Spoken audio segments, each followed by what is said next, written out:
Welcome back. You're watching ET Now, and we have now joining us Vallabh Bhansali from the Enam group. Mr. Bansali, thank you for joining us on ET Now. The deal is done. 18% tariff for Indian exports. Do you think that's a fair tariff, given the fact that we were expecting a little lower?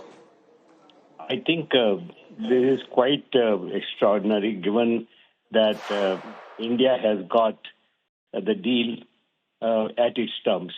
There was a whole political and foreign policy dimension to the deal, and India has walked away from this deal quite tall. They took their time importing Russian oil. They kept the whole Pakistan matter out of the picture. And just look at the quiet with which the deal has got done. So you have to look at the whole deal in totality.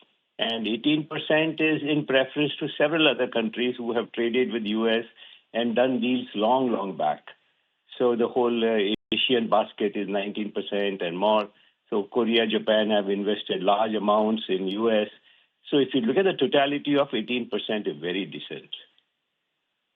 Absolutely, it is. And Mr. Bhansali, what a proud moment for India. Standing ground, resilience, it all is an indication of that. But I want to talk about the bipolar week the equity markets have had, Mr. Bhansali. 48 hours ago, we were reeling from an STT-induced crash. And now the GIFT Nifty is up a good 800 points. Is this trade deal that ultimate get-out-of-jail-free card for Indian equity markets this year? So markets have tended to be, more volatile all over the world. So we correct fast, both ways, up and down. This has been a pattern. The cycles have become shorter and shorter, and now we are discovering they're probably even as short as 1 day long. So because of, the speed with which decisions are being taken and the views are changing, we have seen a bit of it, but I agree with you. Yesterday, the last 2 days were very extreme. And let's see what happens today. Mr. Bansali, that also brings me to the next question, that $22 billion of outflows that we've had all through last year. Does this now sort of course correct after the mother of all deals that we've managed to strike with the US? I wouldn't think that it's a reflex action, because those were driven by really valuations in India, cheaper valuations in China. So that was a big play available to the world. And now that rupee has corrected significantly, the deal is done, the macro is much, much better. So I would think that the flows start trickling back. But the deal and the immediate impact on profits, etc., at company level has to be looked at one by one. So it may take some time. But the mood, the political space that has got freed up, and the alignment that India has achieved, I think are quite significant. So the mood or the outlook for the markets definitely turns better, and for FII flows as well. I'm sure that there was something political also about, people turning away from India. We know how all these things wheels within wheels. So some of that must also be there, I guess. But it's not like, suddenly you will find FII jumping all over India. The deal also requires India to buy American products worth $500 billion. It doesn't mention what is the timeline for that.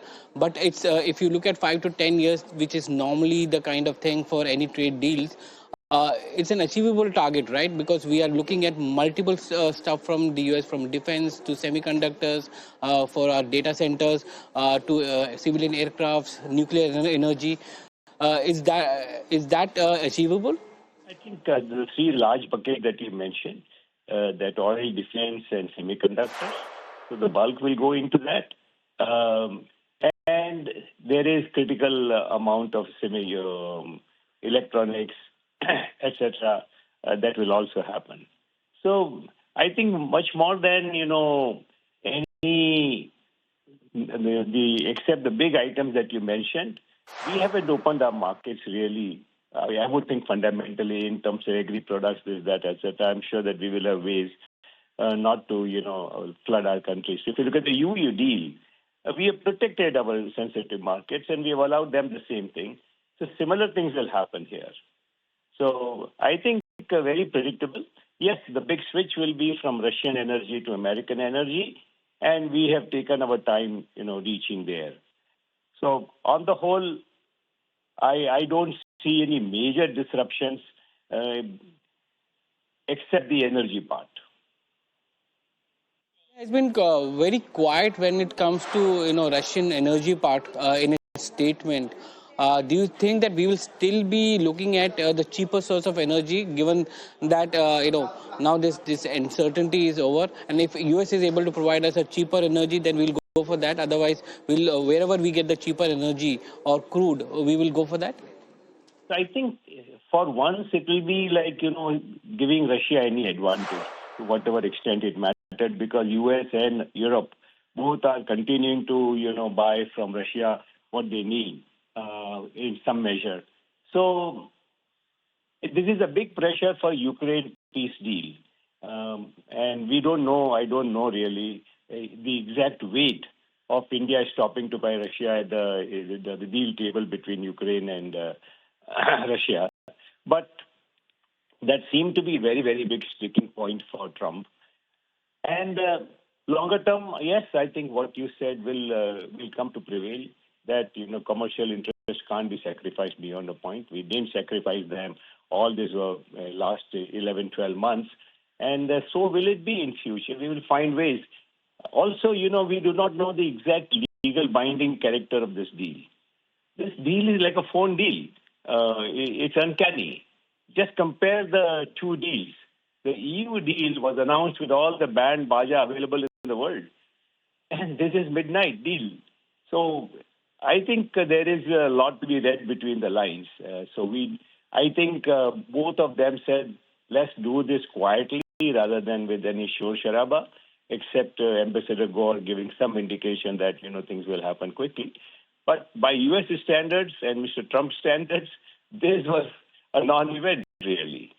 So I think once the Russian deal gets done, which will be very huge, good news for the whole world, this will be led by and large commercially.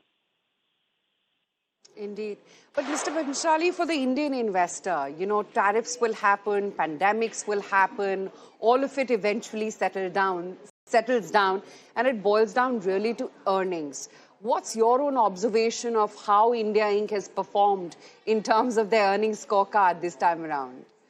So I think the current quarter looks much better than the previous ones. So to that extent, one looks, the GST number also, is indicating that. The ground news also is kind of indicating that.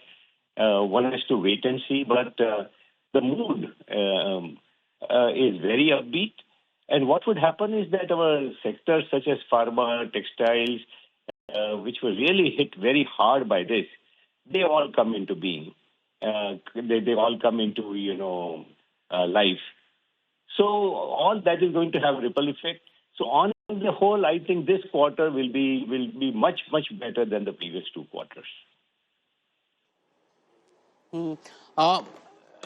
Is this, I know the details are yet to come out, Mr. Bansali, but given the fact that, you have this announcement and coming into effect immediately, will this have a major impact in the way currency is now going to be, currency is now going to move, and the way the RBI policy on currency, which we were expecting as part of the MPC, now it's not going to be a big thing for that. RBI has to manage only the liquidity part of it now? I'm not a currency expert, but something very interesting happened, and that was a big move in rupee favor yesterday. That couldn't be really explained because we opened our markets considerably. It was export facilitation, but there were a lot of import dilutions. So it should have gone the adverse way. So just looking at the budget provisions, a lot more goes on in the world. I think rupee should stabilize and appreciate because our exports will start flowing. And so I think the worst of rupee may have been over. As to, how exactly to place this deal in terms of currency reset and policy, etc., I'm not an expert to really give you a good comment. Okay, Mr. Bansali, thank you so much, regardless, for taking time out and speaking with us this morning and sharing a very proud moment for India, really. I think the position that India has achieved for itself in, amongst countries, I think that's the biggest gain that we brought US to, knees virtually. I mean, I heard from an insider that the way EU deal was announced, it was like, it really give them a FOMO. Thank you.